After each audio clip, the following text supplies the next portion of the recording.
¿Sí? Vale. Bueno, vamos a empezar. Gracias por esperar estos 5 minutitos, más que nada para ver si venía... Estábamos esperando más gente, si vendrá más gente, pero bueno, vamos a empezar por tampoco la gente que habéis venido puntuales, vamos a hacer esperar más. Pues buenas tardes a todos y a todas. Bueno, yo soy Montse Garrido, soy la presidenta de la Asociación de Alzheimer de Guadalajara y Provincia. Y bueno, quiero empezar esta mesa con una frase que he leído esta mañana, pues que me ha encantado, me ha gustado mucho, pues sí me gustaría compartirla con todos vosotros. Dice, la memoria es un trozo infinito y a veces se hace visible y grita, pero otras veces se encierra en su propio silencio. Esto va más que nada por el motivo de esta mesa, del cuidado de mayores y enfermos de Alzheimer y otras demencias.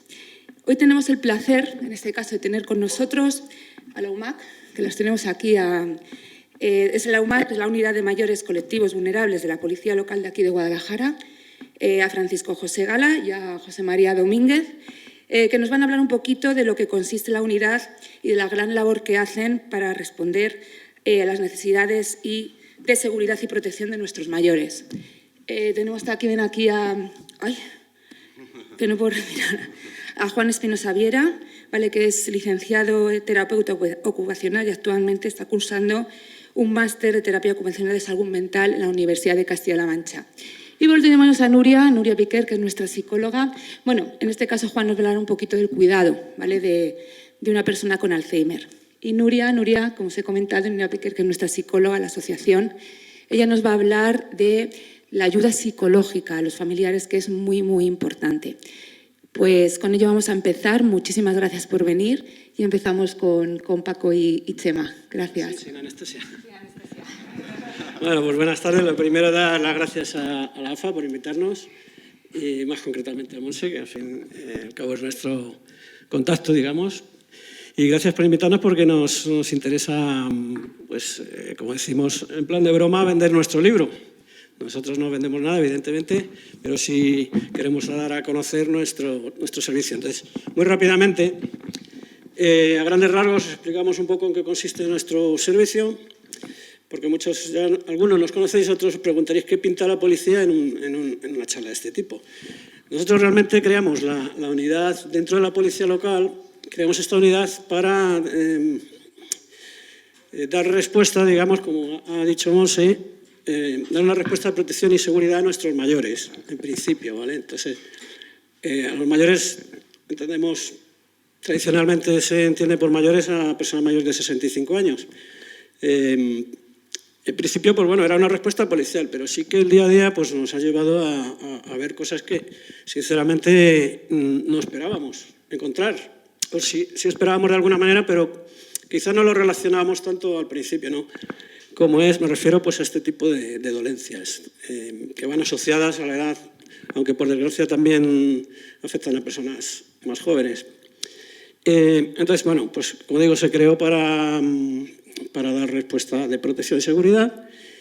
Y bueno, en el funcionamiento de la unidad, así a grandes rasgos, digamos que todas las intervenciones que se tienen con personas mayores, absolutamente todas las que tiene la policía local, bien sea por requerimiento ciudadano, a través de una llamada 092 o porque te lo encuentras en la calle, pues los compañeros o nosotros, si estamos de servicio, la van a atender, evidentemente, como siempre se ha hecho, pero en este caso lo que hacemos es que luego nosotros, dentro de la unidad, pues le damos una vueltecita de tuerca al asunto. Significa que hacemos un seguimiento del caso, sea cualquier tipo de intervención en la que haya involucrado a una persona mayor. Y muchas veces por la intervención que da ahí, porque no requiere más, se le da solución y punto, pero otras veces sí que detectamos pues, algún caso que requiere ya otro tipo de servicio, otro tipo de recurso, bien sea sanitario, bien sea de carácter social, etc. Entonces ahí ya cuando digamos, bueno, estamos lógicamente en contacto y en permanente contacto y colaboración con servicios sociales y con otras instituciones y recursos, y entre todos, pues bueno, nosotros, para no extenderme mucho, pues simplemente venimos a aportar un granito de arena más a la atención de las personas mayores, ¿vale? Es que no me puedo enrollar mucho más, no tenemos mucho tiempo. Esto es así a grandes rasgos y vamos a entrar ya en lo que realmente os interesa a vosotros en este caso, que es dentro de los servicios que ofrecemos como policía. Ese sería el servicio de SOS Custodio, que ahora va a explicar Chema. Y ya está, te paso la palabra. Me comentas, vale, esto es interesante para vosotros. Hola, buenas tardes. Aquí estamos con como si dijéramos, la joya de la corona de la UMAC. Y en definitiva por lo que estamos aquí nosotros. Esto es un servicio que presta la unidad de mayores de la policía local, denominado SOS Custodio. Consiste en una pulsera de tela, no es nada fuera de lo común, no tiene GPS, no tiene nada, pero es una identificación para nuestros familiares que lo necesiten, en la que consta el número de policía, el número de teléfono de la policía local de Guadalajara, el fijo, el propio de la policía, el 9092, con el anagrama de la policía y el del ayuntamiento. Y un numerito en rojo de identificación que con él identificaríamos a la persona que lo porta, tendríamos con ello datos de personas de contacto, a quién llamar y dónde vive. Así evitaríamos pues, el desasistimiento de esa persona si no llevara ninguna documentación por la calle y tuviera algún problema de pérdida, desubicación, que en definitiva muchas veces no sé, antes de esto, y gente que no lleva, no sabes a quién acudir y la única solución que habría sería llevarle al hospital y allí intentar identificarlo. Esto es un servicio gratuito por parte del ayuntamiento, de la policía local, y sería inmediato, sin papeleo, sin burocracias. Solamente hace falta aportar la documentación de la persona que lo vaya a aportar, de los familiares o personas que vayan a ser contactos cercanos, y en el mismo momento que se hace esas fichas, se pone la pulsera y se va con la pulsera puesta. Unos impresos como estos, que son 3. Rellenar datos y ya está. Y también pedimos una fotografía, en el caso de que la pérdida fuera total, pues ya pues poder poner esa fotografía en medios de comunicación para que fuera más inmediato y más rápido la cuestión de la búsqueda de esta persona. Y en definitiva no tiene más misterio que esta pulsera.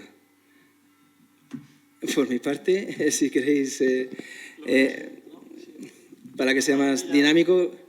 No queremos tampoco extendernos mucho porque no sabemos muy bien el tiempo. ¿Alguna pregunta? ¿Alguien que quiera hacer una pregunta? La UMAC de aquí de Guadalajara, estáis a tiempo. Cualquier cosita. Que luego nos veamos y nos paramos, como claro. en cancha, pero tampoco queremos. Nos ha dicho Monse que fuéramos cortitos para ver preguntas y respuestas, pero bueno. Esto... Yo lo único, a lo mejor, es insistir, es que con esto soy muy pesado, porque soy antiburocracia. Entonces, sí que insistir que esto, porque mucha gente lo pregunta, ¿y dónde se solicita esto? ¿Qué hay que hacer? ¿Qué hay que aportar? Nada, o sea, ahora mismo incluso si hay alguien interesado se la puede llevar ya puesta, se la puede llevar para su familiar. Simplemente rellenar, como ha dicho Chema, los datos y punto, porque esto inmediatamente lo volcamos en la base de datos nuestra, de la policía, ya se le asigna el numerito, que cada una es personal, tiene un número y ya está, es inmediato. O sea que es un trámite que se hace en el acto, es sencillo, rápido y ya está. Bueno, no sé si lo hemos dicho, que luego daremos el teléfono y tal nuestro de la unidad, pues con una llamada nos ponemos en contacto, ya está, o bien a través de mail, o tenéis aquí la jefatura de policía local, y tenemos también la oficina nuestra física, está en Los Manantiales. Si conocéis el cuartel de Lenares, el centro de familia, ahí estamos por la mañana, de lunes a viernes, para lo que necesitéis, ¿vale? Fuera de ese horario, lógicamente, las 24 horas tenéis los teléfonos de la policía y la jefatura que está aquí, ¿vale? Si una persona que no llega a los 65 años tiene una circunstancia personal que lo necesita, el familiar de al lado, sin que esté incapacitado, ¿puede pedirlo? Sí, sí. Es verdad, es un buen apunte porque sí que se ideó para eso, pero claro, como hemos comentado, este tipo de dolencia es una demencia, pues por desgracia, no solo son patrimonio de gente mayor. Gente joven puede sufrirlo, por supuesto que puede pedirlo. De hecho, como dato curioso, cuando ya lanzamos esto, la primera persona que la solicitó fue una señora que la pidió ella misma, perfecto, no, menor de 65 años, sin ninguna dolencia de este tipo, pero sí que ella era consciente, tiene un problema de diabetes, creo que era, y alguna vez había tenido una pérdida de conocimiento un par de veces en la calle, en la vía pública. La mujer había cogido miedo en ese sentido, se enteró de esto, la pidió, claro, por supuesto que la puede llevar. De hecho, se la dimos y supongo que estará haciendo... Bueno, afortunadamente no ha hecho falta que sepamos... pero bueno, sí, lo bueno de esto es contar con el servicio, pero no tener que utilizarlo, claro.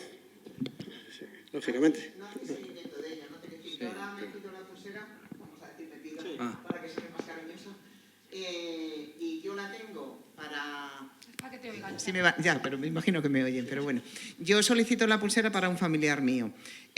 Hoy, 1 de diciembre del 2022. ¿No hacéis ningún seguimiento? Mi familiar vive hasta el 2035 y yo sigo con mi pulsera sin que nadie me pregunte ni me diga. ¿No hacéis valoración de decir vamos a refrescar la gente que tiene la pulsera, vamos a ver si la tienen muy vieja, si está muy ajada? Nada. No, eso es algo que, sí, que no lo he dicho. La pulsera se puede renovar en cuanto empiece a desgastarse o tenga algún problema, eso se cambia inmediatamente y no hay problema.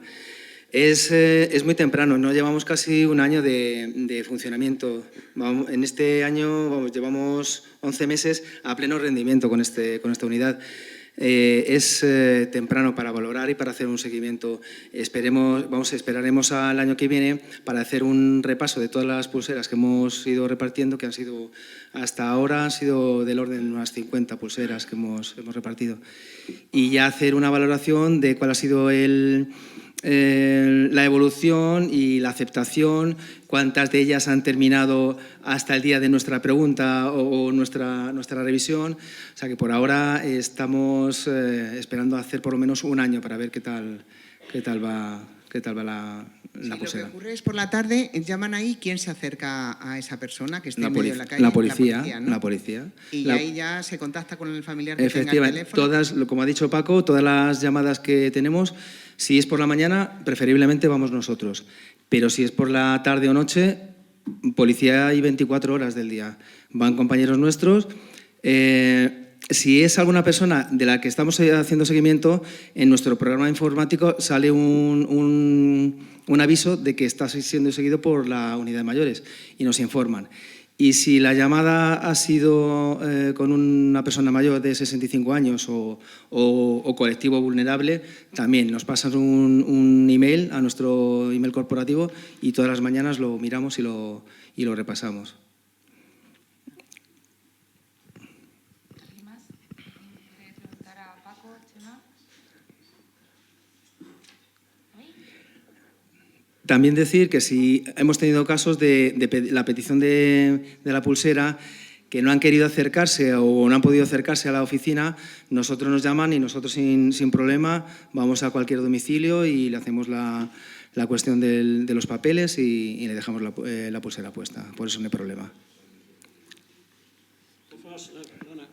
Lo que preguntabas es que no sé si a lo mejor no lo hemos explicado bien o tal.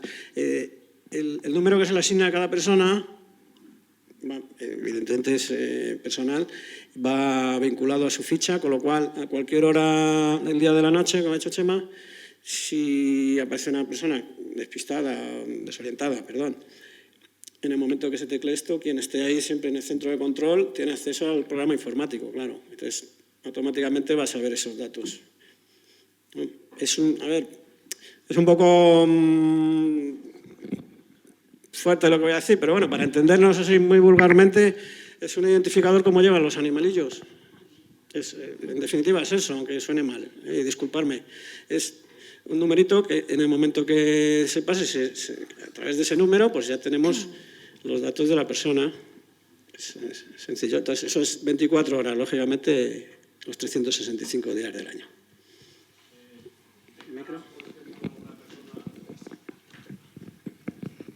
Decía que de cara a alguna persona que pueda tener algún tipo de problema de cualquier tipo de dolencia que esté tomando medicación, también es importante tener esa referencia por si cuando se traslada al hospital o a algún sitio de estos. Sí, de hecho...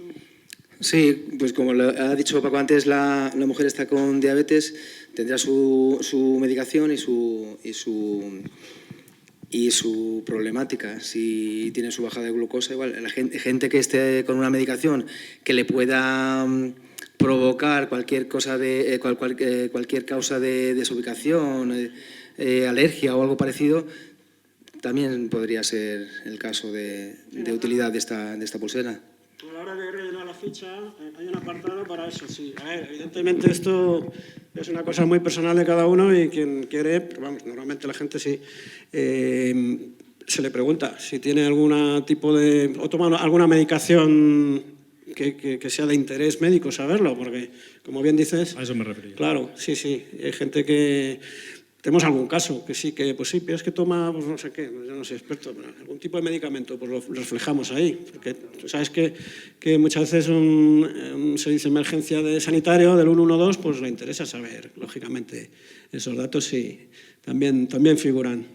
Siempre que, claro, siempre que el interesado quiera darnos esos datos, claro. ¿Alguien más que quiera preguntar a Paco, Chema, alguna cosita? ¿Nada más? Vale, pues vamos a... Bueno, muchísimas gracias, de verdad, los dos, porque hacéis una labor muy bonita y como siempre decimos, pues como han dicho ellos, ojalá cuanto menos gente tenga que utilizar esta pulsera, pues casi que mejor, ¿no? Vamos a dar paso a Juan, ¿vale? A Juan, que nos va a hablar de terapeuta y nos va a hablar, como os he comentado antes, del cuidado de una persona con Alzheimer o una persona con demencia. Juan. Buenas tardes, gracias a todos por asistir, gracias a la asociación por la invitación y a la psicóloga por estar aquí con nosotros. Gracias a todos por venir. Antes que todo, para hablar sobre cuidados de Alzheimer, ¿quién de esta sala tiene un familiar con Alzheimer o son cuidadores de pacientes con Alzheimer? ¿Cuántos? Más o menos ya saben de alguna manera qué es la enfermedad de Alzheimer y más o menos cómo se caracteriza. No vamos a hablar propiamente de una manera descriptiva de lo que es la enfermedad de Alzheimer porque sería un tema de ponencia totalmente diferente y pues tardaría muchísimo más tiempo para describirla. Pero sí vamos a hablar de que la enfermedad de Alzheimer es una enfermedad neurocognitiva que determina cierto deterioro a nivel neuronal y cognitivo. Es una enfermedad que va deteriorando a nivel de las actividades cognitivas mayor y que a su vez se va relacionando con todo lo que son las actividades de la vida diaria de la persona, actividades básicas instrumentales y las funciones ejecutivas que toda persona tiene durante su proceso de vida. Es importante aclarar que la enfermedad de Alzheimer hoy día no está asociada a una enfermedad propiamente degenerativa por la edad.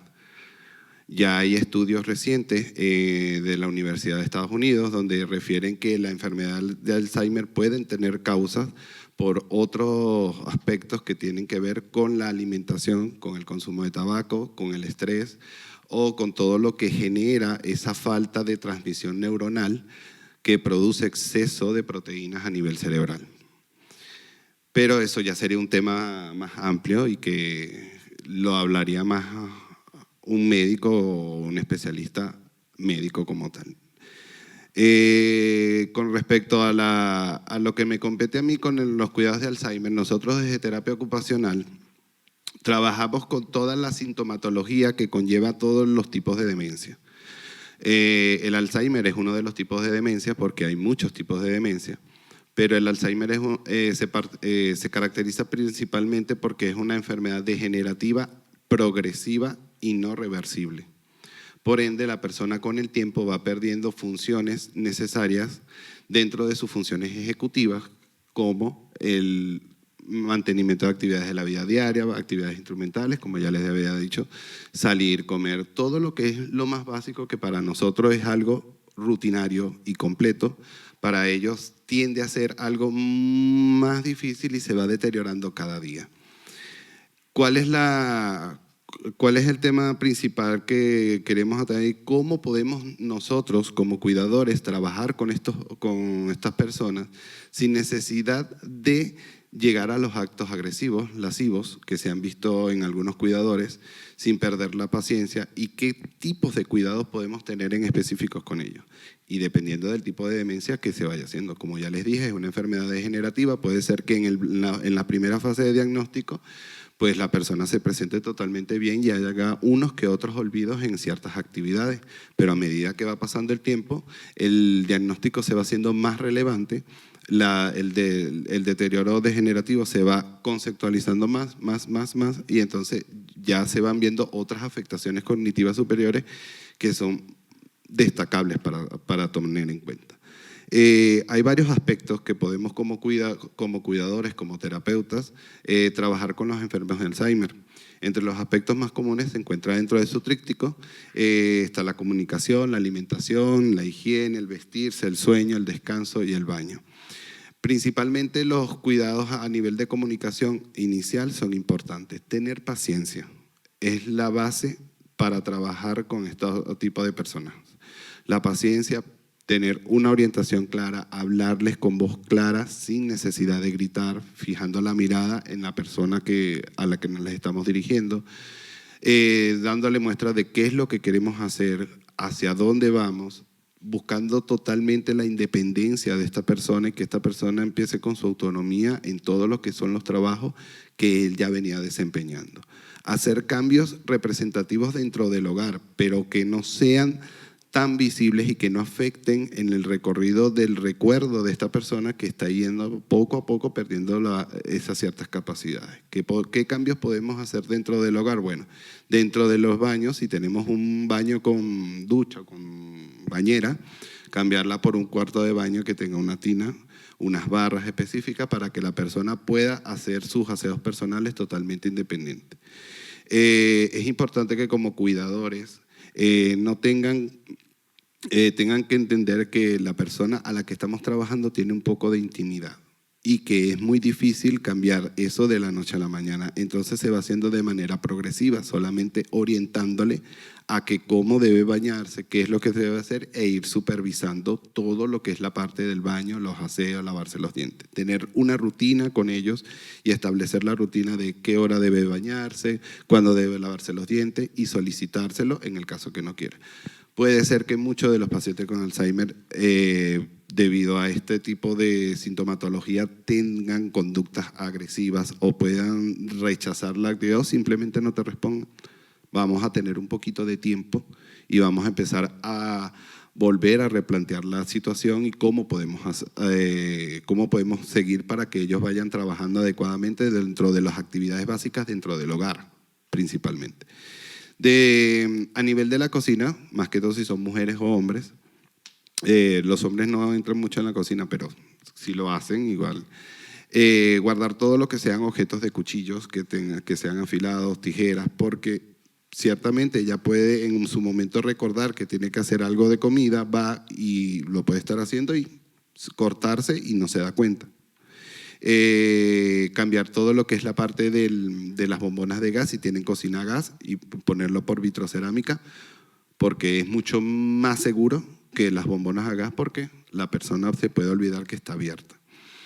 Irle dando todo lo que es el tipo de dependencia. Con respecto a la parte de lo que es la alimentación, va a ser progresivo dependiendo de cómo vaya evolucionando la enfermedad.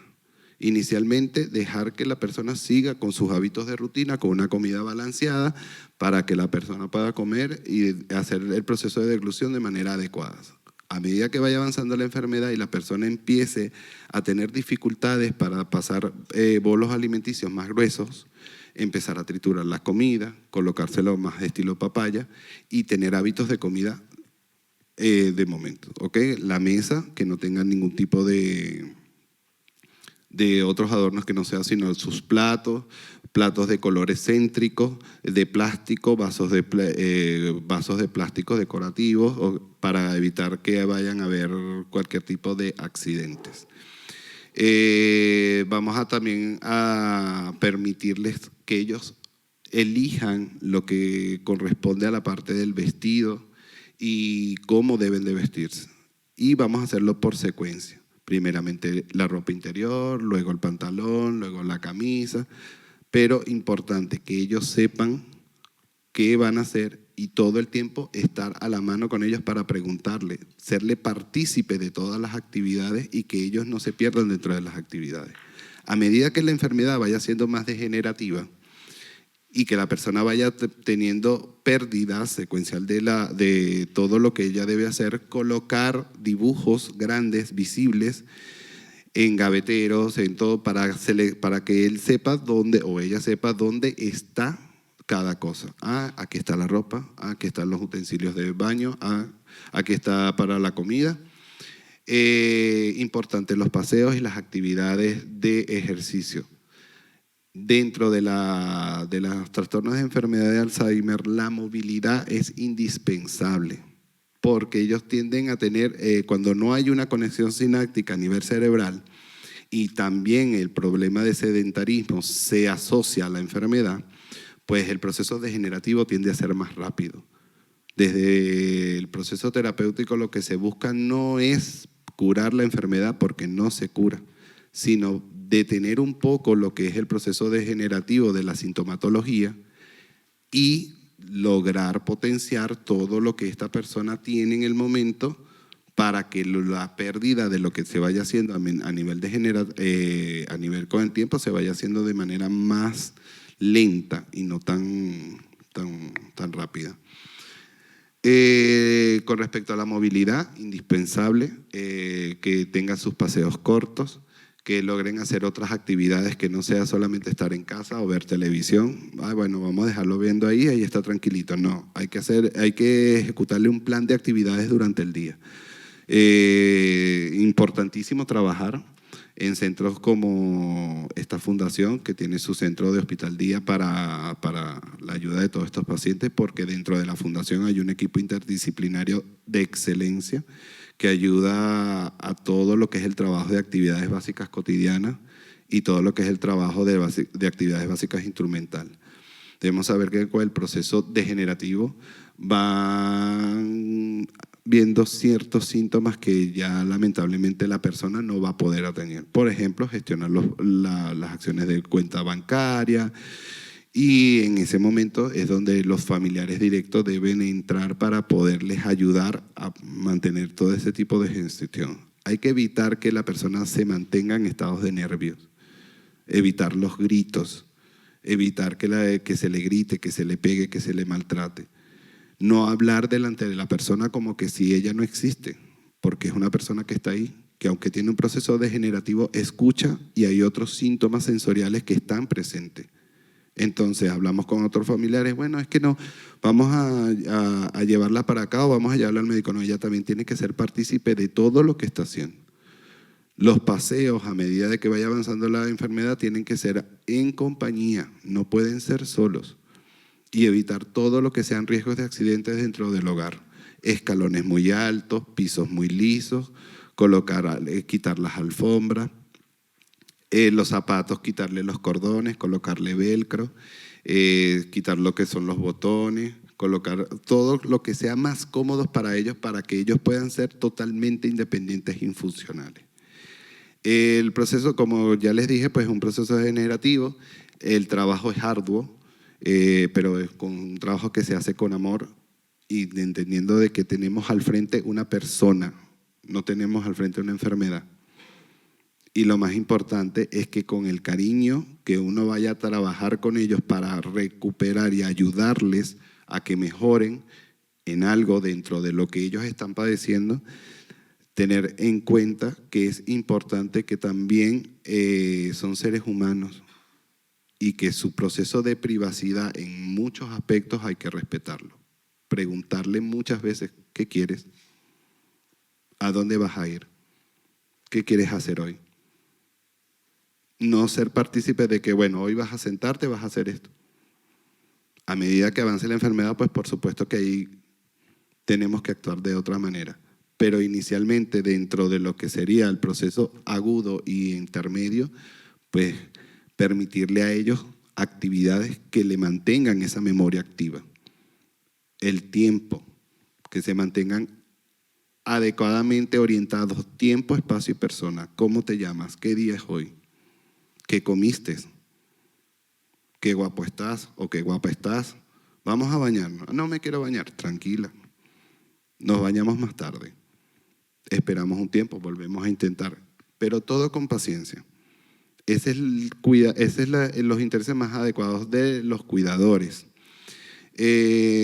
También tener en cuenta que cualquier cosa que le pase a la persona con Alzheimer, ya que se escape de las manos del cuidador y que sea más que todo a nivel médico, inmediatamente solicitar la ambulancia o servicio sanitario para que acudan a la asistencia de esta persona. A medida que avanzan, pues hay otras complicaciones que vienen más que todo con el proceso de deglución, de tragamiento, hay otras alteraciones a nivel de los órganos, pero eso se ve más adelante durante el proceso del deterioro. Inicialmente también es importante hablar con la persona y decirle que lo que está viviendo no es el fin del mundo y darle la mejor calidad de vida posible durante el tiempo que va a estar.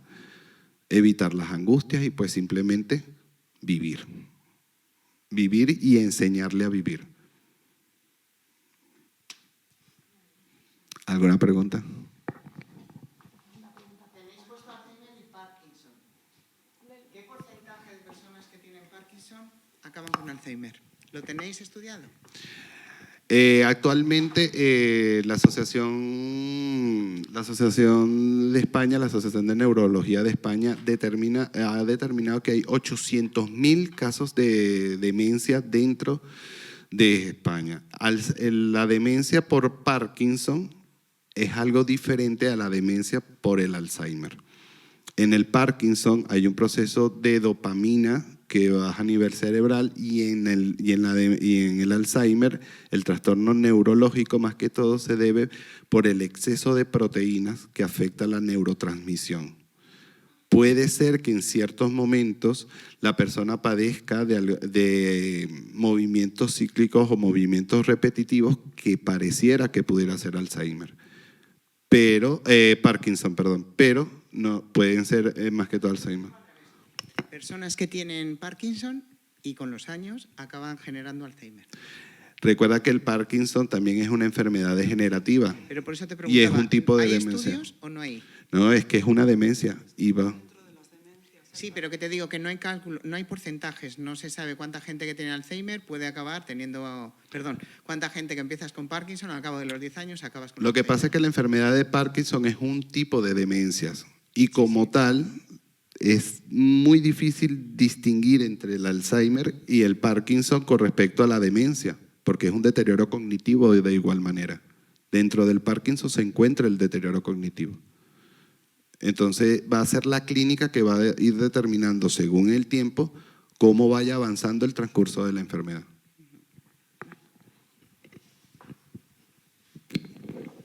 ¿Alguna pregunta más para Juan? Allí atrás. Que es que hay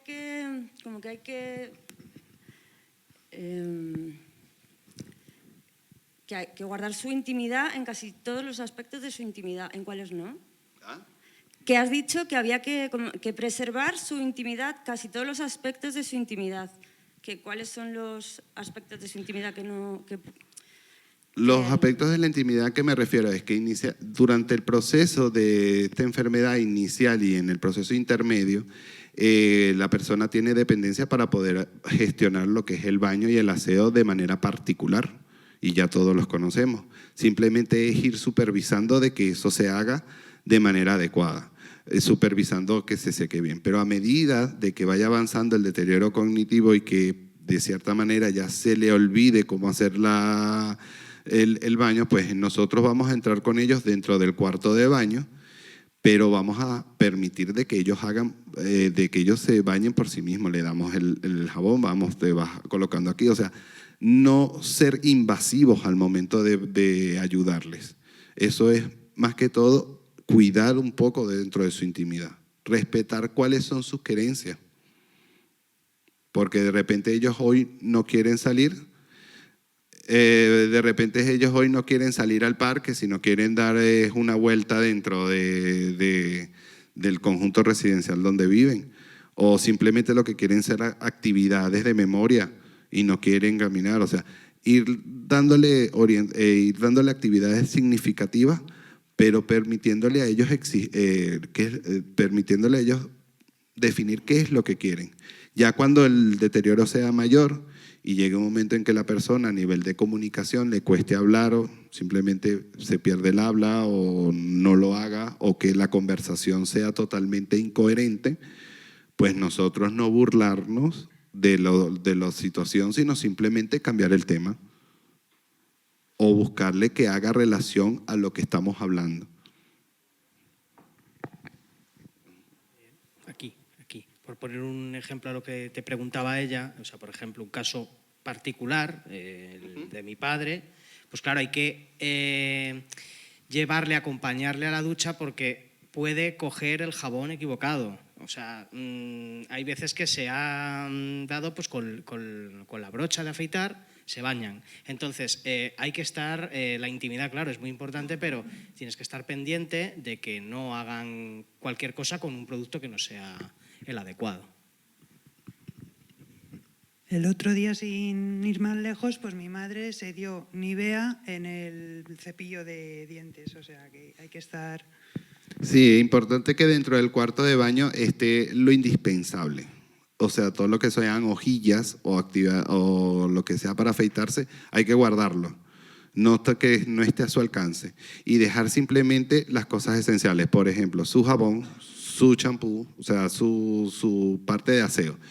Ya los que viven dentro de la casa como cuidadores, pues mantener lo que nosotros tenemos dentro de la habitación, pero como ellos es primordial para nosotros, es permitirles ese espacio a ellos para que ellos tengan identificado eso.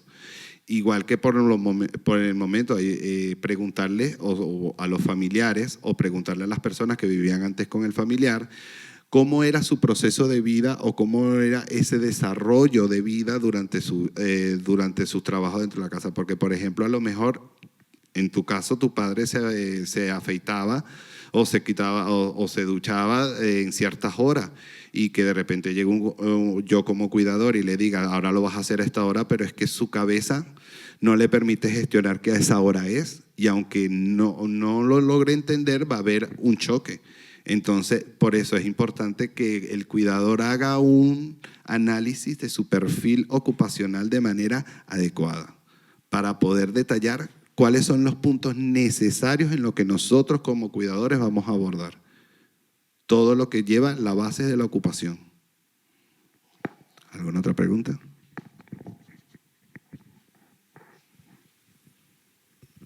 Además de las actividades físicas, cuando te refieres a actividades de memoria, ¿qué tipo de actividades de memoria se realizan? ¿Fichas, rellenar fichas? Hay muchísimas actividades de memoria, muchísimas.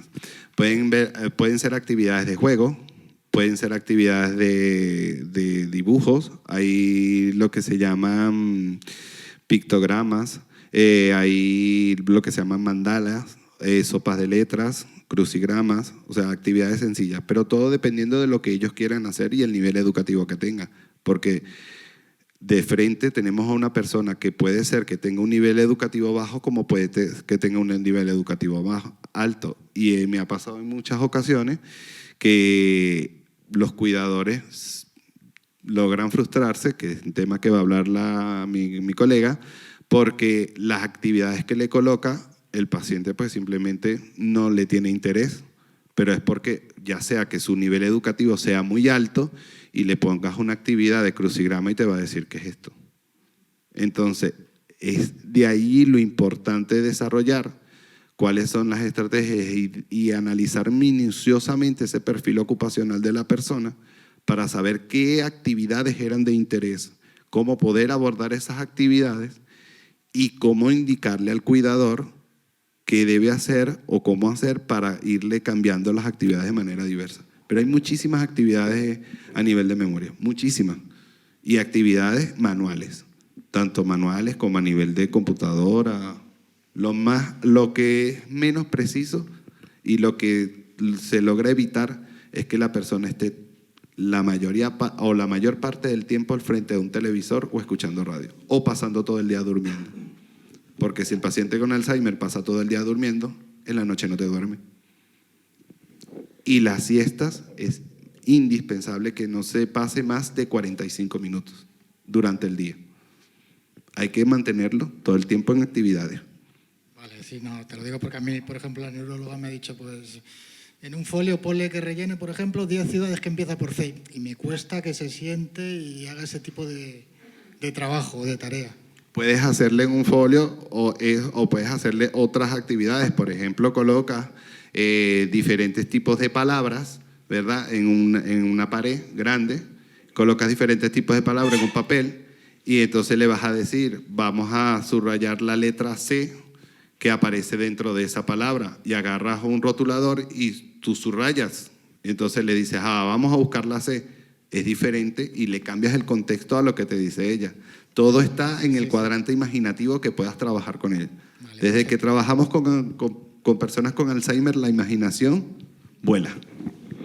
Muy bien, gracias. Si me permite, Juan, si me permites, aquí, para decirle, el otro día estuvimos dando unas charlas a un grupo de mayores de Cruz Roja, y son mayores que están trabajando memoria, mandalas, lo que decías tú, y una de las personas llevaba una de estas pulseras. No sé en qué estadio estará tu familiar, pero una de las opciones sería uno de estos grupos para poder trabajar. A lo mejor en grupo podría ser más beneficioso, más que individual. Y de hecho lo que es el contexto social y la integración social es importante. No porque la persona tenga una enfermedad de Alzheimer, vamos a internarla directamente dentro de un asilo o dentro de una residencia y nos olvidamos de ella. O simplemente la dejamos internada dentro de la casa y no. Han habido estudios a nivel de la Organización Mundial de la Salud que determina que la persona debe de continuar dentro del contexto familiar y de su hogar. Eso le va a permitir mantenerse tranquila y menos ansiosa. Porque ya cuando sacas a esta persona que tiene un proceso degenerativo directamente a una residencia, entonces la persona pierde por completo todo lo que es el espacio donde se encuentra. Y ese proceso sináptico que se tiene o que se logra mantener se dificulta, y entonces la persona empieza a desorientarse y de ahí la degeneración comienza más. Han habido estudios ya científicos que cuando ven a un familiar con Alzheimer dentro de su hogar, manteniendo las relaciones dentro del contexto del edificio, mira, salió con las personas que ya conoce, ¿ok? No es que la enfermedad se cura, pero va menos rápido y va un poco más lenta. Hay otros casos que pues la enfermedad simplemente a nivel neurológico, porque ya es algo neurológico, avanza muy rápido y la deteriora. Pero sin embargo, aunque avance muy rápido, la persona dentro de su hogar va a tener una tranquilidad y va a tener una mejor calidad de vida. Buenas tardes. Bueno, gracias por las aportaciones. Un poco al hilo de lo que plantea el caballero, el compañero, con respecto a la actividad, sí que me parece importante destacar que cualquier planteamiento de actividad que se utilice para fomentar el uso de las capacidades a cualquier nivel tiene que generar ilusión, tiene que estar de acuerdo a las preferencias, al gusto de la persona, y a veces los familiares o los cuidadores nos planteamos como un escenario independiente a la vida para buscar una actividad que fomente el uso de las diferentes capacidades cognitivas, y en realidad la actividad la tenemos al alcance, es decir, en vez de al alcance en la cotidianidad. En vez de buscar o escribir palabras que contengan la letra C, ¿por qué no utilizar algo tan sencillo, no sé, se me ocurre, como un folleto de la lista de la compra, o sea, un folleto de publicidad de compra, y que tu padre, tu madre, tu usuario, tu vecino, ¿no?, la persona afectada, te ayude a hacer la compra seleccionando, se me ocurre, aquellos productos que contengan, por ejemplo, la letra, ¿no?, que me parece como una manera más entretenida y más motivadora, teniendo en cuenta que la motivación está íntimamente vinculada a la activación de cualquier capacidad. Entonces, a veces los cuidadores nos empeñamos como en buscar escenarios independientes para plantear actividades que fomenten el uso de todas las capacidades, cuando en realidad tenemos que mirar a nuestro alrededor. O sea, podemos ver una película y hablar sobre la película, y que la película nos sirva para utilizar todas las capacidades cognitivas que la persona tiene que mejorar o que ralentizar por el propio declive, ¿no?, de la propia enfermedad. O podemos utilizar canciones, el significado de la canción, la continuidad de la canción, ¿no?, un poco por intentar dar ese toque de ilusión y de magia que tiene la propia actividad para poder usar la actividad y complicar menos la existencia tanto a la persona afectada como al cuidador, ¿no?, de alguna manera. O que nos ayude a hacer un plato. ¿Y recuerdas la receta con la que hacíamos qué sé yo? Y eso ya empieza a trabajar la memoria de una manera mucho más natural. Por lo tanto, la persona lo va a encajar de otra manera, ¿no?, con otra actitud. Entonces, un poco al hilo de la actividad quería hacer como esa puntualización, que creo que si te ayuda a hacer la lista de la compra con el folleto de los supermercados, me parece como una estrategia más motivadora. Sí, pero... Claro, o sea, yo creo que en realidad, o sea, busquemos en la cotidianidad todo lo que está a nuestro alcance para poder estimular. Y esto tiene que ver con contar con la persona para cualquier actividad. Es decir, si hay una programación en la televisión, ¿qué quieres ver? ¿Qué te apetece ver? Y en esto que consiste, y empezar al hilo de la propia cotidianidad, ¿no? Porque a veces nos empeñamos en buscar ahí una actividad concreta que fomente qué capacidad. Oye, a mí me dicen, ponte a escribir palabras que empiecen por la letra C, y digo, mañana si quieres lo hago, ¿no? O sea, si das con una personalidad... En realidad, ¿a quién le motiva? ¿A quién de los que estamos en esta sala nos motiva ese tipo de propuestas? Creo que son útiles cuando la enfermedad ha avanzado mucho y el nivel de deterioro ya está muy presente, ¿no?, y que se pueden llegar a utilizar, pero me parece que tienen que ser la excepción, que lo normal es que la persona se divierta, se entretenga, tenga ilusión y tenga motivación frente a cualquier actividad que promueva cualquier uso de cualquier capacidad. Esa es mi puntualización. Gracias. Exactamente eso es lo que se quiere, que los cuidadores vean a una persona, no vean a una enfermedad. Porque aunque la persona tenga una condición de Alzheimer, no es igual este Alzheimer a este. Todos son diferentes. Y en eso está el punto clave de mejoría. Minuciosamente vamos a buscar cuáles son los intereses que tiene esta persona o qué intereses tenía. Como una madre que toda la vida se haya dedicado a cocinar porque le apetece, porque le gusta, y de repente cuando padece la enfermedad ya la sacamos de la cocina. No, al contrario. Vamos a cambiar ese contexto. Y todo está, como tú dices, en la imaginación y en determinar y entender que no tenemos una enfermedad al frente, tenemos a un ser humano.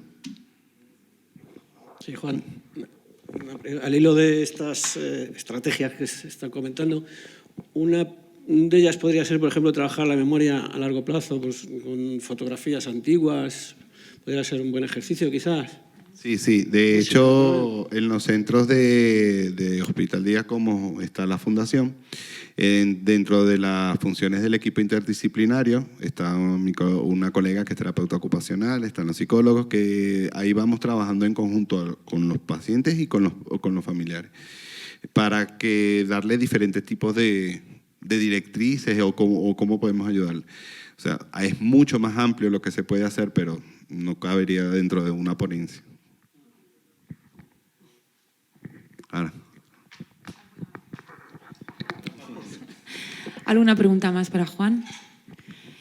Pues yo quería hacer una puntualización, evidentemente, porque como profesionales, Juan, y aquí hay más de una profesional, tanto de terapeuta, como él bien ha dicho, son personas.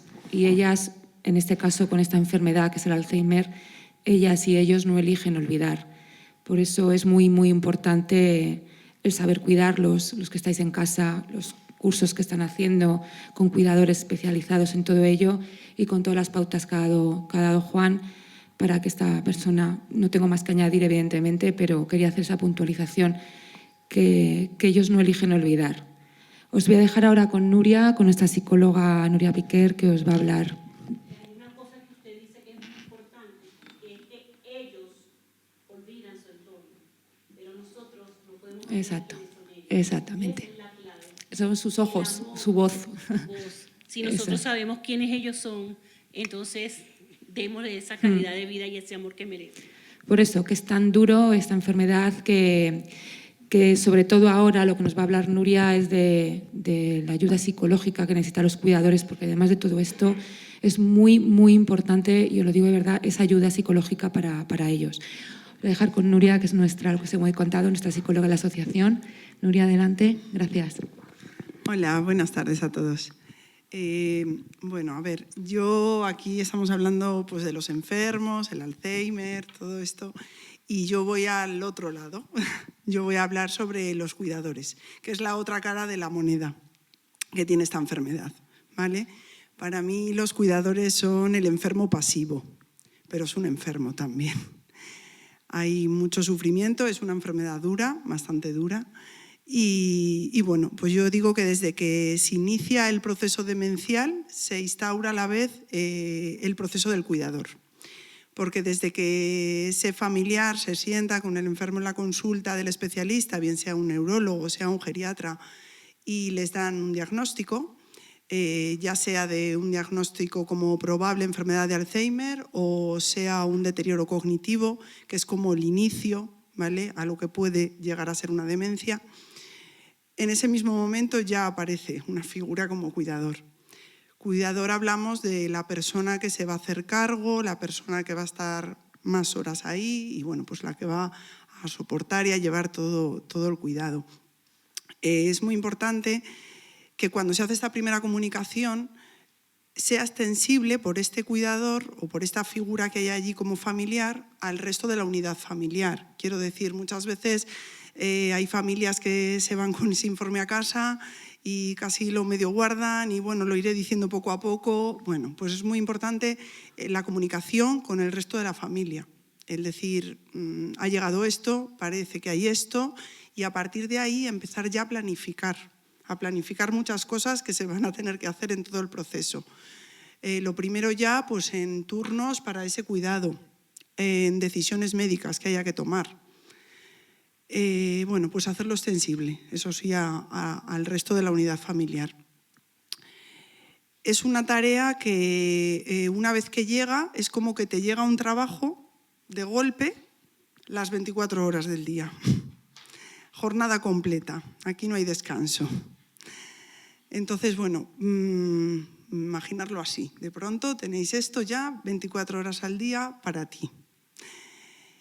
Llevarlos es difícil, ¿vale? Muy difícil.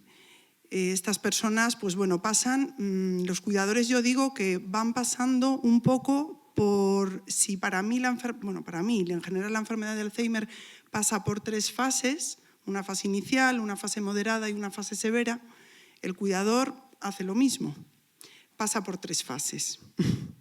La primera fase, o la llamamos así para los cuidadores, es el desconocimiento. Es el desconocimiento de, ¿y esto qué es? Hay pocas personas que una vez que les llegue estén informadas y sepan sobre la enfermedad. Nos familiarizamos con la enfermedad cuando estamos viviéndola cerca. Antes sabemos pinceladas, nos llegan casos, cosas de alguien que conocemos, pero no sabes la enfermedad, no la conoces. En ese desconocimiento yo siempre, lo primero que digo a las familias es información. O sea, hay que informarse sobre la enfermedad desde el minuto 1 que llega. No sirve de nada, y a mí me ha llegado por muchas familias el mejor no me cuentes el final o no me cuentes las últimas fases, no lo quiero saber, ya me llegará.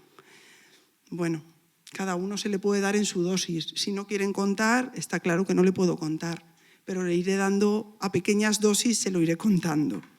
Pero es muy importante estar informados porque así vamos a conocer los recursos que hay disponibles. Los hay. Nosotros pues en la asociación bueno, pues tenemos centro de día que pues están allí, pasan más tiempo.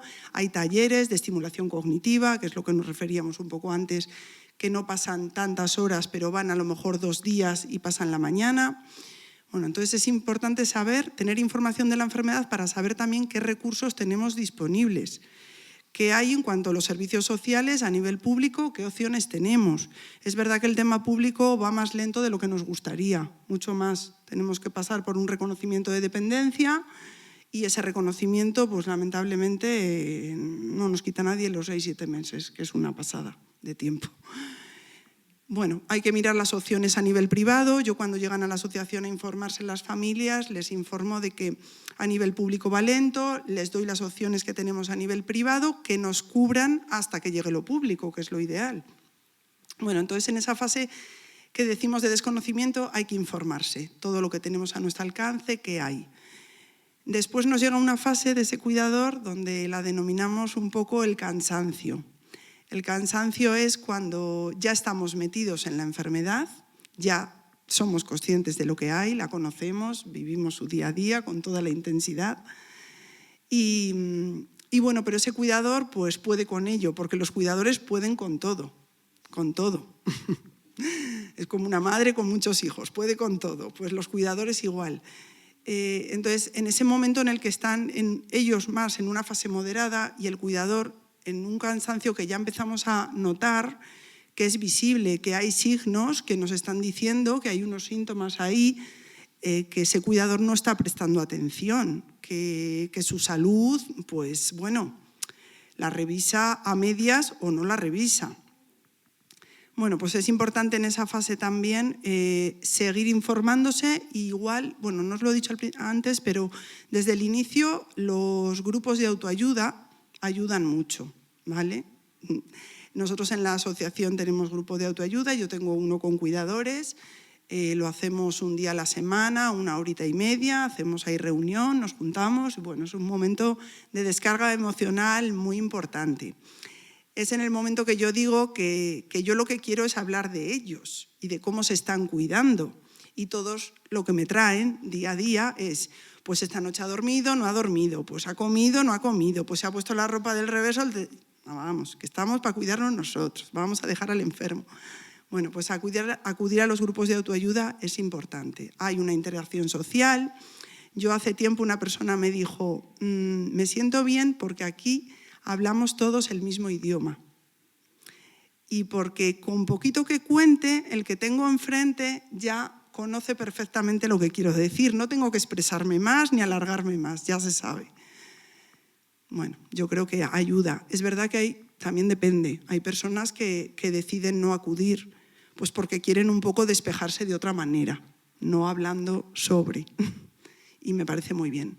Cada uno, hay que ver cómo es el caso. Yo de forma individual veo también si el cuidador le va a ir bien ese grupo o mejor a lo mejor necesita una atención individual.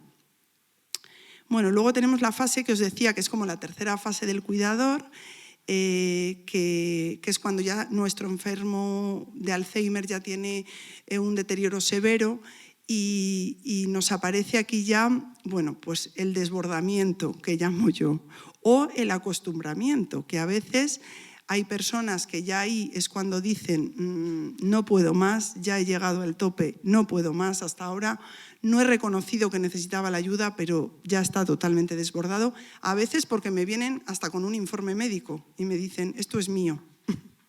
Y digo, claro, ahora sí, llevamos tiempo atrás diciendo para, porque te tienes que cuidar tú. Y luego aparece palpable pues algo que algún signo de alarma ahí que nos ha llamado la atención y que aparece. Entonces, bueno, lo mismo. En este momento sí que tenemos un poco ahí ya en esa fase que, aunque sea duro, pero hacer una preparación para el duelo. El duelo va a llegar, la pérdida va a llegar y está más cerca ahora que estamos en la última fase de la enfermedad. Hay que preparar también a ese cuidador a qué va a hacer después. Porque un trabajo de 24 horas seguidas en el que no haces nada más que cuidar y que tu vida ha pasado a un segundo plano porque tú no te atiendes, no tienes tiempo, ¿qué haces cuando esa figura no esté? ¿En qué vas a emplear todo ese tiempo? Porque los cuidadores, por supuesto, el tema de su red social, su grupo de amigos, todo eso ha pasado a un segundo plano. Si dejamos de tener ese contacto, las personas al final pues dejan de llamar y al final nos quedamos solos a cuidar con ese familiar. Entonces, cuando ese familiar no esté, ¿qué vamos a hacer? ¿Dónde acudimos? Parece un poco síndrome de nido vacío, que pasa muchas veces con las madres cuando tienen mucha ocupación y los hijos abandonan el hogar. Pues aquí, en esa figura, porque al final la dependencia es mutua. Al final se genera una dependencia en los dos sentidos. Tanto es cierto que ese familiar, ese enfermo, necesita la ayuda del cuidador para todo, pero es que al final hay un enganche tan cerquita uno del otro que ese familiar no sabe tampoco qué hacer si no está pegado a ese enfermo. Y a veces tienen miedo a soltar. Yo he encontrado familias que he querido, he insistido mucho porque creo que lo mejor es que acudan al centro al menos unas horas, a hacer talleres, estimulación cognitiva, y la familia no quiere soltar porque es que ese rato yo, ¿qué? Si estoy con él, si estoy para él. Entonces, bueno, pues es difícil, es duro. Bueno, síntomas así que aparecen, que pueden aparecer, que empiecen a dar la cara al cuidador y que veamos que es necesario atender y cuidar, ¿vale? Estar ahí y cuidar. Empiezan a aparecer síntomas, alteraciones tanto físicas como emocionales, como a nivel social. Las físicas, pues, en todos yo creo que aparece una fatiga y un cansancio importante. Importante porque, claro, es que son 24 horas, pero prolongadas ¿en cuánto tiempo? Es que no le damos el inicio y el final. Este contrato, este trabajo que ha llegado, el final no sabemos. Entonces, se hace muy palpable en casi todos una fatiga importante. Pueden aparecer problemas digestivos, pueden aparecer úlceras, y todo esto, como al final es una carga que implica una tensión y una ansiedad tan alta, nuestro sistema inmunológico baja. Entonces las defensas las tenemos como muy justitas, muy justitas. Los cuidadores es fácil que rápido cojan el viento que sople, se lo llevan como un súper catarro resfriado, porque están muy justos. Porque los cuidados, porque se están dando muy poquitos cuidados, se están atendiendo lo justo. Síntomas, alteraciones físicas, alteraciones psicológicas, bueno, pues aparecen sentimientos de tristeza, de indefensión, de culpa, ¿vale? Muchas veces, aunque hacen todo y más, sienten que todavía parece que no llego, parece que se quedan cosas sin atender. Y síntomas de depresión y ansiedad, que son los más habituales. Claro, cuando estos síntomas cogen una intensidad importante, pues lo que nos contaba Juan del cariño, la paciencia, ¿dónde está? Es que no se puede. O sea, la paciencia... nosotros nos levantamos por la mañana y tenemos un buen autocontrol de nosotros mismos.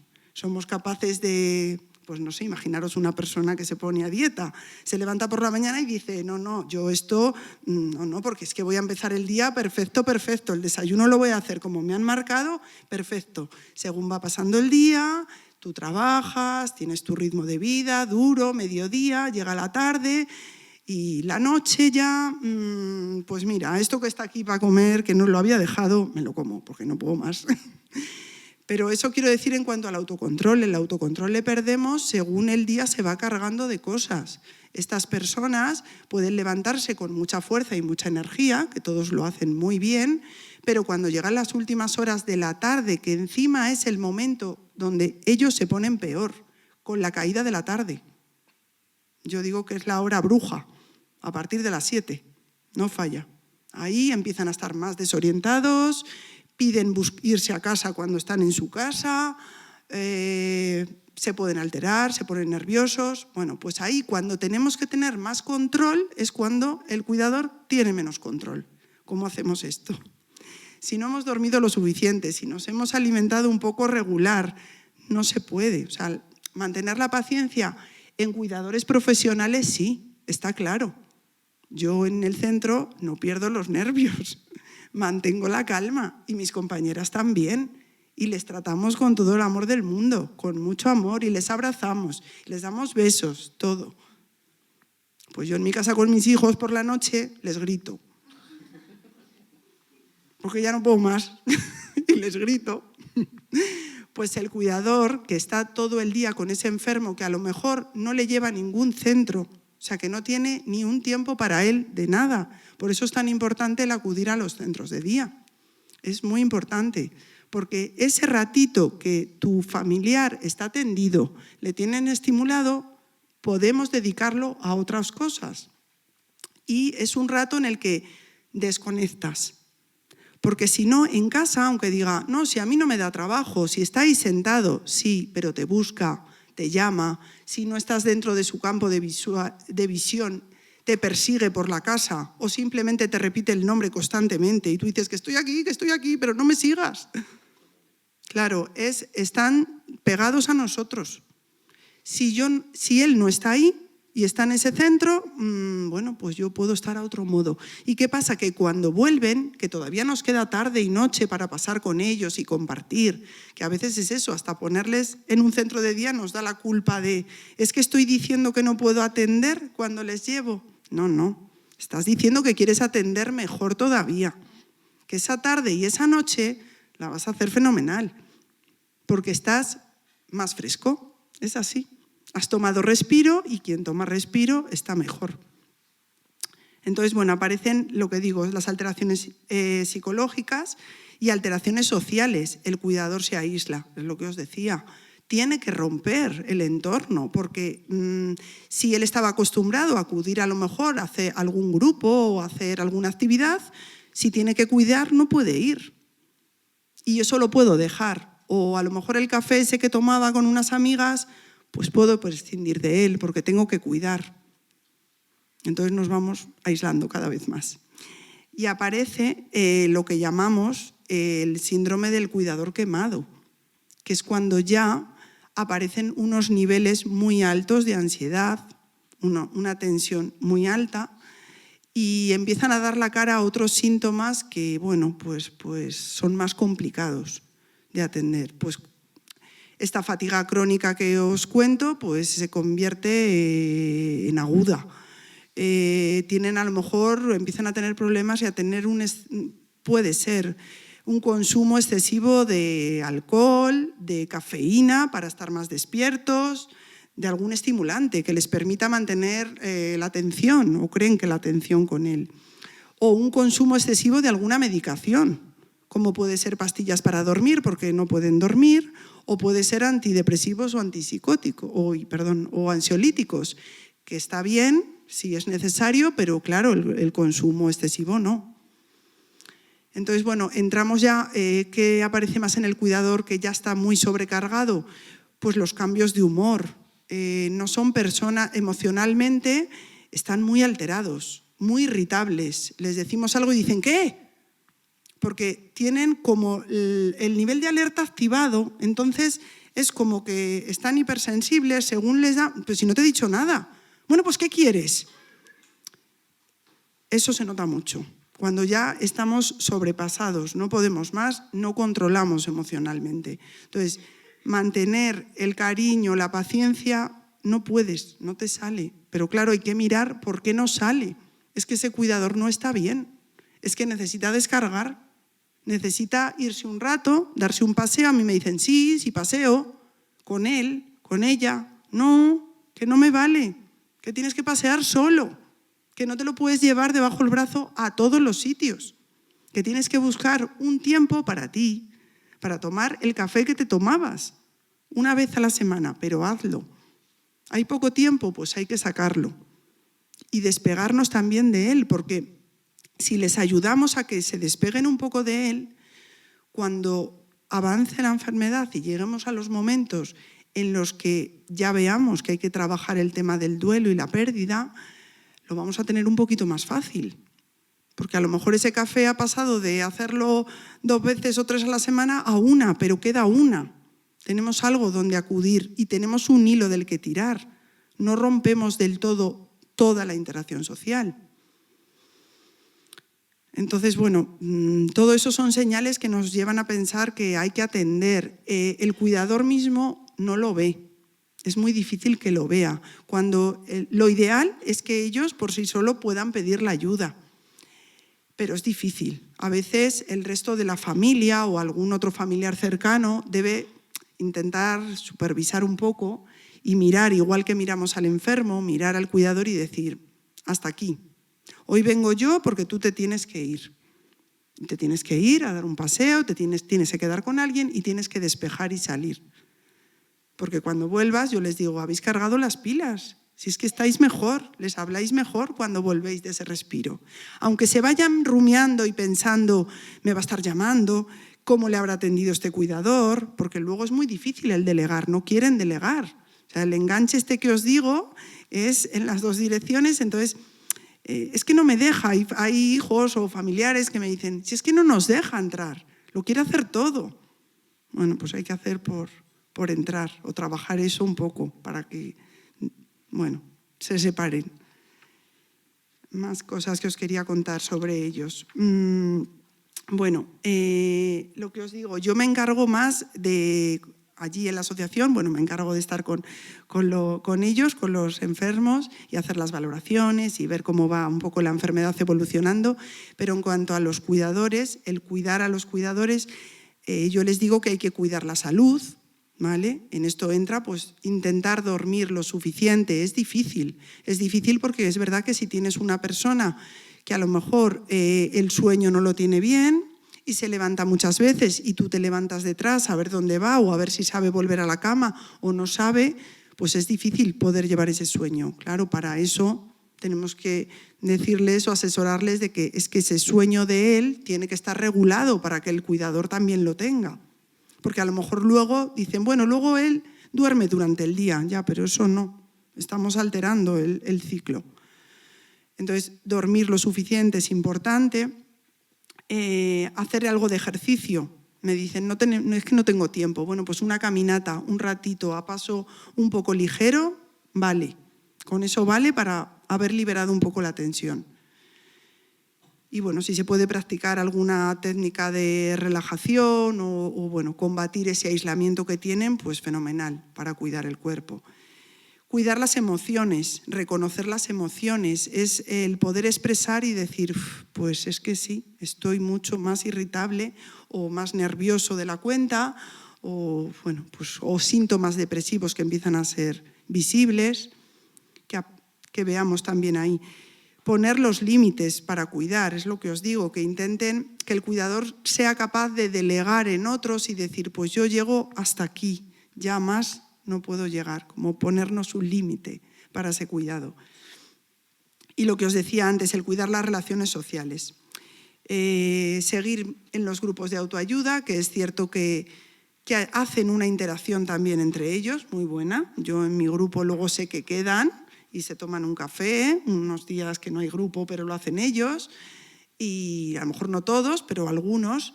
Entonces, mantener, en cierto modo, un hilo ahí de interacción. Y bueno, un poco como un decálogo así del cuidador, lo que os decía sobre informarse sobre la enfermedad de nuestro familiar, que es muy importante. Cuando tenemos la información adecuada, es más fácil aceptar la enfermedad. Cuando yo me llegan familias y dicen, es que pues mi familiar o lo otro, es que no lo entiende, ¿no? Claro, cuando no tenemos información de cómo es y cómo evoluciona, es muy difícil poder aceptar eso lo que tenemos ahí. Aceptar lo inevitable. ¿Qué es lo inevitable? Que es progresivo. Que por mucho que hagamos y por todos los cuidados que prestemos, no vamos a detener esto. Va a seguir. Va a estar mejor cuidado, va a estar mejor atendido, es cierto, pero no podemos hacer nada por detener. Lo tenemos que aceptar. Y bueno, pues identificar fuentes de ayuda, como lo que os decía, con los recursos existentes que podemos tener a mano. ¿Cómo solicitar ayuda de amigos y familiares? Es algo que no es difícil, cuesta mucho al cuidador, pero creo que es importante que se haga. Lo primero es que el cuidador también sepa en qué necesita un poco la ayuda. O sea, qué es lo que a mí, yo veo, a mí me cuentan, pues a mí me servía mucho una clase a la que iba a hacer pues pilates, o me servía mucho acudir a un grupo de lectura, pero eso lo he tenido que dejar. Bueno, pues si eso era algo importante, vamos a intentar rescatar algo de eso. pidiendo la ayuda para ese ratito que tú puedas acudir. Que lo expresen. A veces el cuidador da por hecho que el resto de la familia se tiene que dar cuenta y lo tiene que saber. Es que los demás no dicen nada, pues ya estoy yo. Porque nadie se ofrece, pues ya lo hago yo. Aquí no ha venido nadie, pues yo. Ya, pero es que a veces hay que expresar. Es que a veces damos por sentado cosas que si no lo contamos, pues el otro no puede aparecer. Es escoger un buen momento para pedir la ayuda. Es verdad que hay veces que pedimos esa ayuda y nos es rechazada. No tenemos por qué pensar que ya, como nos fue rechazada una vez, nunca más voy a pedirla. No, a lo mejor no era el momento, por lo que fuera, pero hay que intentar. Y bueno, no hay que pensar que se pueden encargar de todo. Tienen que pensar que para esta enfermedad tiene que haber más participantes, tiene que haber más relevos en casa. Hay que hacer ahí un poco de plantilla, de ver quién hace cambios y no solo pues, el mismo o la misma persona ahí. Bueno, y aceptar el hecho de que la relación con él cambiará a lo largo de lo que va durando esta enfermedad. Quiero decir, el cuidador empieza a conocer a la persona que conocía, empieza a notar los cambios visibles que hay y lo hablan así, es como otra persona. Es que no es la persona que conocía. Yo le digo, claro, es que es una enfermedad que afecta mucho a la personalidad. Entonces, hay alteraciones de conducta, es uno de los síntomas. Y en muchos enfermos aparecen. Entonces, a lo mejor el que era muy tranquilo, pues empieza a estar más irritable, más nervioso, hasta agresivo, puede ser. Entonces, aceptar que la relación con esa persona va a ir cambiando, porque vamos a ir viendo una persona distinta, nueva. Que eso es un duelo. Es que en esta enfermedad se hacen muchísimos duelos. Desde que llega la enfermedad, que ya hacemos el primer duelo, de qué me ha tocado y qué me ha llegado, y que ha entrado en casa, vamos gestionando duelo a duelo. Es como una enfermedad por fascículos. Vamos haciendo cada capítulo un duelo. Y bueno, comprender, que me parece muy importante, que a veces la actitud del cuidador es lo único que puede cambiar en esta enfermedad. La actitud del cuidador, que es lo que nos decía Juan cuando decía paciencia, cariño.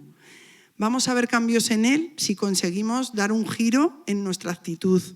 Si el cuidador está muy cansado y cambia un poquito el tono, el enfermo ya lo va a percibir y va a saltar como si lo hubiéramos pinchado y además como a la defensiva. Si cambiamos esa actitud y esa forma de dirigirnos a ellos, es verdad que ellos suavizan. Cuando están en un momento totalmente alterados y muy nerviosos y en un bucle del que no salen y que me abras la puerta, que me voy. Que a nosotros nos pasa en el centro a veces cuando ven el estímulo puerta, es como, ábreme, que es que me voy, que no te puedes ir. Sí, es que yo me voy, es que mi casa está allí y yo me voy, que me abras, que me voy. Y entran en ese bucle. Si yo me pongo fuerte o confronto con ellos en ese momento, ellos cada vez se crecen más. Si intento bajar el tono, le cojo de las manos, le intento tranquilizar y me le voy llevando, porque me le tengo que llevar del estímulo puerta, que es muy malo, y le voy metiendo hacia adentro y contándole, cambiando el tema, distracción, y simplemente decirle, oye, ¿y tu nieto hace cuánto que no le ves? Sí, este que me dijiste que venía a casa, ¿cómo se llamaba? Que yo no me acuerdo. Y le voy cambiando el chip, pues va como suavizando y bajando. Pero si yo sigo en ese bucle que él ha entrado diciendo, no te puedo abrir hasta que no venga nadie, que no me golpees la puerta, que no la empujes, que no puedes hacer eso, pues cada vez peor. Entonces, confrontar hay que intentar relajar. Entonces, ahí que cambiamos nuestra actitud, nuestra forma de dirigirnos a ellos. Bueno, ya voy acabando. ¿Cómo tomar medidas para disminuir esa tensión? Es la tensión esta que os digo que es tan visible en los cuidadores, que muchos intentan disimular, pero que ahí sale. Porque yo cuando viene la familia allí a vernos y bueno, se sientan conmigo, que soy la persona que informo, y me hablan del enfermo, de cómo estás, con sus informes, con todo, porque están muy mirados, muy cuidados, muy atendidos, pues siempre me giro a mirar quién es el cuidador principal. Entonces digo, ¿y usted cómo está? Entonces, para que esta tensión podamos un poco hacer que no crezca tanto, sería muy bueno durante el día pues tomarnos unos minutos para tener un poco la mente en blanco, o para intentar tenerla en blanco, para hacer un poco ahí de descanso. Muy importante, tratar de hacer algo que les guste, un ratito al día, pues cuidar el jardín o las plantas me gustan, pues un ratito, dedícalo a estar ahí con tus plantas, o una lectura, algo que te llene, aunque sean ratitos cortos, pero ayuda mucho. Evitar las multitareas. Siempre digo que los cuidadores hacen todo el día multitareas, todo el día. Entonces habría que evitarlas, que hagan una tarea y luego otra. Y muy importante, pues yo siempre digo que tengan a mano un papel y un lápiz para escribir, porque lo que se les vaya viniendo a la cabeza de «ay, no me puedo olvidar hacer esto», o ir a... Lo anoten, porque en el momento que lo anotamos, lo sacamos de la cabeza y ya la cabeza la liberamos un poco, ¿vale? Si no pueden hacer la interacción social tan importante, una llamada de teléfono, al menos una a la semana, con alguna persona con la que tengan confianza. Yo recuerdo durante la pandemia que estábamos teletrabajando y lo que hacíamos era seguimientos telefónicos. Yo hacía seguimientos telefónicos a los cuidadores y creo que fueron de mucha ayuda. Entonces, era un momento de desahogo y de descarga emocional. Pues eso lo pueden hacer estando en casa sin moverse. Voy rápido, que tengo que acabar, ya lo sé. Me está metiendo caña allí. Un diario de lo que piensa y siente, es muy importante. En el momento que ponemos las cosas que nos están pasando en un papel, es como que, bueno, ya lo hemos plasmado ahí y ahí se ha quedado. Yo me lo he quitado de encima. Apreciar los buenos momentos, aunque sean pequeños, apreciarlos. Hay cuidadores que están tan inmersos en lo duro que es esta situación que no ven ni un ratito bueno que puedan tener, ya sea con su familiar o con otra persona. Conservar el sentido del humor, ¿vale? Hasta en los peores días suceden cosas graciosas y en esta enfermedad día a día. Nosotros nos lo pasamos pipa porque tenemos anécdotas para aburrir. Entonces, a veces reírse de esas anécdotas, a veces no, siempre, está muy bien. Y bueno, yo ya acabo, ¿vale? Deciros que esto, así como última frase, sí que es importante hacerse una pregunta al cuidador y decir un poco, ¿qué estoy aprendiendo de todo esto? Esto trae cosas para mí también. He aprendido a manejar mis emociones de otra manera, bueno, traen muchas cosas el estar ahí cuidando. Y como última frase, que ahora sí que sí, cuando tenemos que cuidar a un progenitor, bien sea padre o madre, yo sé que en otros casos suele ser el cónyuge, pero cuando es el padre o la madre, bueno, pues a mí me gusta decir, a veces es bueno pensar que la vida nos da la oportunidad de cuidar a quien nos cuidó. Ya he acabado. ¿Hay alguna pregunta que queráis hacer a Nuria?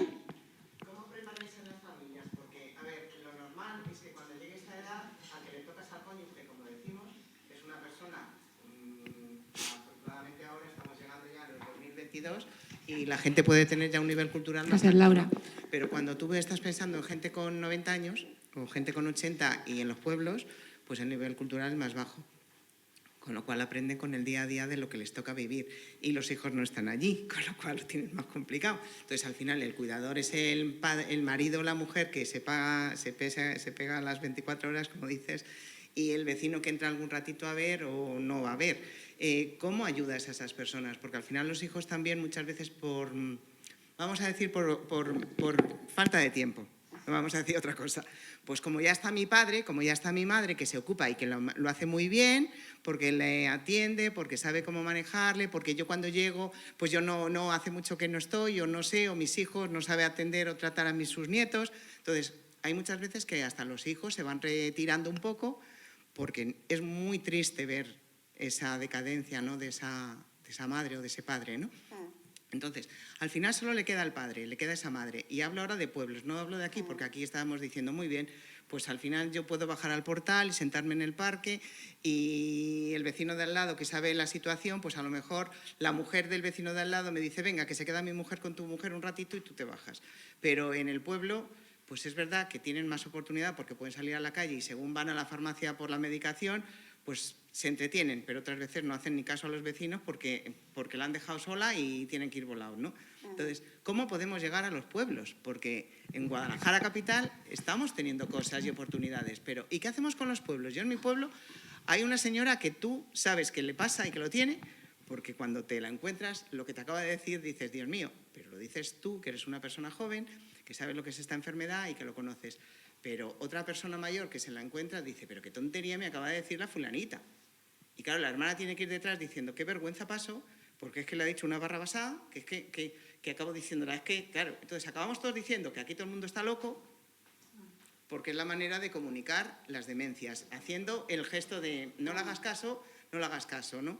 Entonces, estas personas al final en los pueblos están solas, porque los hijos están en Madrid o en Guadalajara viviendo y trabajando, y el mejor sitio puede ser el pueblo, pero también el más solo, porque al final estamos cargando a la hermana, al primo que vive en el pueblo y a un cuidador que viene y que no... Bueno, a ver, yo diría que en los pueblos hay algo muy bueno y que es la ayuda a domicilio, que funciona mucho mejor que aquí en Guadalajara. No sé si alguien me pondrá la cara colorada por decir esto, pero es cierto. La ayuda a domicilio en los ayuntamientos, la cobertura que da... Son 2 horas, son muy poquito, depende de los pueblos. Sí, bueno, pero depende del grado que tenga. Si es un grado más avanzado, tiene más tiempo de ayuda a domicilio, les cubre más horas.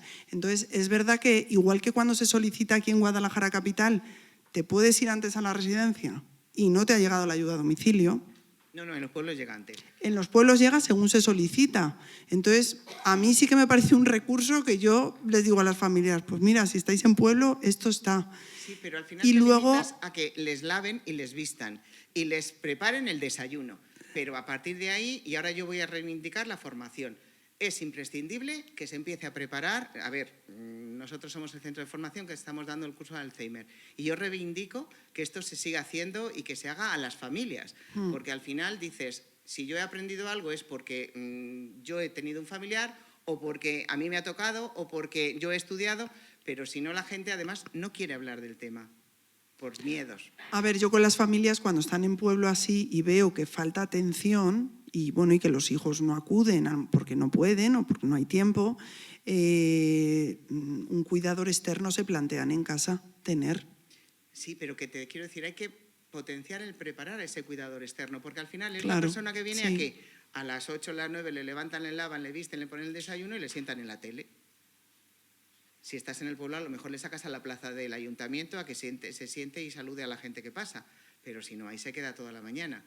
Y por la tarde, después de comer, pues le puedes dar un paseíto, pero nada más, no hay más estimulación, porque esa persona no está lo ideal preparada. Es, claro, ¿sabes? pero claro, lo ideal es tener cuidador que sí que esté más formado o que haya tenido experiencia. El despertar, el que la gente tiene que estar preparada, porque nos va a llegar a todos. Claro, y eso está claro. Además, claro, y que ese cuidador puede realizar con él una estimulación. Claro. No solo sentarse a la tele, ¿no? O sea, y de hecho hay cuidadores que lo hacen así. O sea, que atienden ya dando algo de estimulación con ellos en las casas. Pero que hay que prepararse, claro. Y lo que tiene también los pueblos, que es un punto a su favor, que el pueblo como tal es algo pequeño y entonces normalmente las personas que tienen Alzheimer o que se han venido a la capital y le diagnostican acá, tienen una vida en ese pueblo. Cuando llegan allá hay una red de apoyo social que ya conocen a esta persona y cuando, como dice la psicóloga, se comunica entre todos lo que hay, porque ya en el pueblo no pasa a ser tú como familia, sino que básicamente tú conoces todo el pueblo y te van, él es la familia. Entonces, cuando ya todos se enteran de la situación, puedes tener como un acierto de apoyo de red social, porque sí lo he visto, que ya todos saben que el vecino de la casa tal tiene esta enfermedad y lo socorren o ayudan cuando están allí, y si no, sale el grupo a darle una vuelta y van y lo recogen y lo llevan. Entonces, en ese preciso momento en que digamos que la red de apoyo te ayuda, puede tomarse el tiempo el cuidador para tomar un respiro, porque sabe que los vecinos, aunque no sean los cuidadores de él, tienen muchos años conociéndole y saben cómo manejarlo. Sí, pero lo que yo me refiero es que al final esa gente actúa, como todos, por propia voluntad y por propia buena intención, pero que no hay campañas, que es lo que estamos reivindicando, que Y eso vayan era... mañana al pueblo de al lado. Y ahí me da igual, Fontanar, Junquera, que Espinosa, que Jadraque, y dices, ahí hay 10 personas, hay 4, hay 8, y tú actúas por tu inquietud y por lo que te salga del alma, pero realmente preparación es lo que te digo, la gente joven no suele estar y es un tema que está llegando a personas mayores, que ya está llegando a más jóvenes, vale, pero lo habitual es que llegue a tus padres o a tus abuelos, depende de la edad de cada uno, ¿no? Y entonces esos hijos y esos nietos no están ahí.